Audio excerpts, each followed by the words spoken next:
Here we are standing in the Williams room.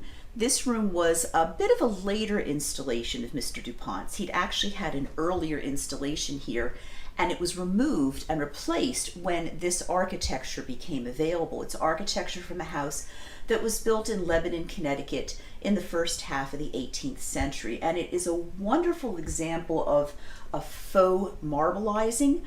You can see the mantle and the fireplace cover, and then the paneling as well is this combination of faux marbling and possibly a cedar effect as well, but that vigorous graining all achieved through the use of paint with these sinuous lines. And he carries that idea of painted decoration and sinuous lines throughout his decor in this room.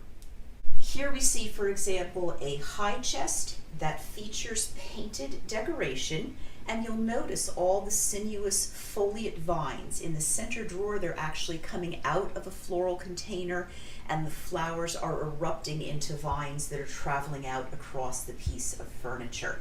And this same use of painted foliate decoration is repeated on other pieces of furniture in this room.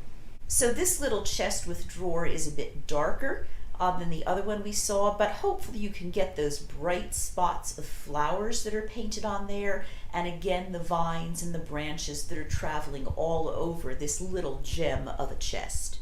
We take this idea of floral inspiration still further into the textiles in this room. You'll notice the embroidered bed hangings and bedspread that we see displayed here, and not only that, but also embroidered window curtains. Now, we have many examples from the 18th century of bed curtains that women would embroider to embellish their bedrooms. But typically, people did not embroider their window curtains. Most people in the 18th century didn't have window curtains at all.